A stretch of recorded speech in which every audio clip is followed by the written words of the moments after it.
है अरावली बचाओ पैदल मार्च के अंदर शामिल होने के लिए, अपना समर्थन देने के लिए यहाँ पे पधारी है। और मैं समझता हूँ इतना ऐतिहासिक सैलाब जो यहाँ पे आप देख रहे हैं, ये किसी के खुद की पर्सनल कोई फायदे के लिए नहीं है। ये देश के भविष्य के लिए, हमारे आने वाली पीढ़ी के लिए, कि आने वाले समय में हम हमारी पीढ़ी को गैस के चैम्बर नहीं देके जाएं। आज जो दिल्ली के अंदर हालात हो रही है कि 500 से ज़्यादा AQI वहाँ पे चल रहा है, सांस लेना मुश्किल हो रहा है, लोग जो है बहुत ज़्यादा परेशान हैं। और ऐसी स्थिति बन रही है कि कभी तंदूर बंद कर रहे हैं, कभी निर्माण कार्य बंद कर रहे हैं, कभी गाड़ियाँ बंद कर रहे हैं, कभी कह रहे हैं कि ऑड इवन के माध्यम से गाड़ियों को वहाँ पे बुला रहे हैं। इस प्रकार की हालात दिल्ली के अंदर बनी हुई है। वो दिल्ली की हालत नहीं है, हमारे पूरे देश की हालत है। इसलिए आज हमें जागना पड़ेगा।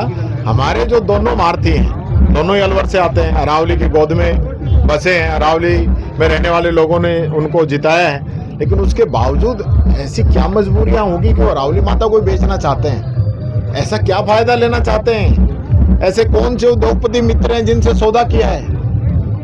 ये तो ऐसा अन्याय कर रहे हैं कि आने वाली पीढ़ी कभी इनको माफ नहीं करेगी, कभी माफ नहीं करेगी। जिस प्रकार का इन लोगों ने षड्यंत्र रचा है और झूठ और बोल रहे हैं, गुमराह और कर रहे हैं कि अरावली में खनन नहीं होगा।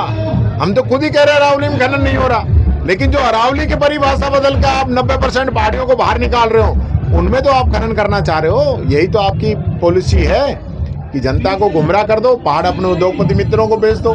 और इनका क्या करोगे? ये तो अमेरिका इंग्लैंड में जाके बस जाएंगे, कोई दुबई में ले लेगा फ्लैट। तो यहाँ जो लोग हैं, जो बेचारे जो यहाँ रह रहे हैं, उनको कैसे अपना जीवन यापन करना पड़ेगा तो वही जानते हैं। केंद्रीय मंत्री ये कह रही है कि कांग्रेस भ्रमित फैला रही है लोगों के बारे। केंद्रीय मंत्री बहुत सुलझे हुए आदमी हैं, होशियार आदमी हैं, पूरी चालाकी कर रहे हैं कि किस प्रकार से वो बचें, लेकिन बच नहीं सकते। घी घाला हुआ तो अंधेरा में दिखता है, कहावत है। जो अरावली माता को बेच रहे हैं उनको हम बख्शने वाले नहीं।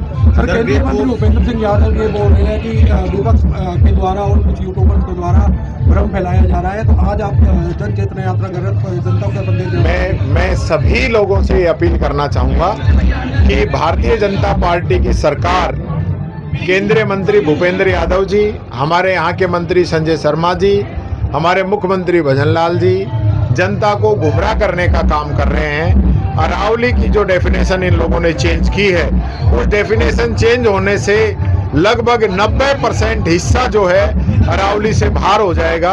और मंत्री खुद कह रहे हैं कि सिर्फ 68,000 हेक्टेयर पे ही खनन होगा। तो 68,000 तो ये बोल रहे हैं, ये 68 लाख पे भी रुकने वाले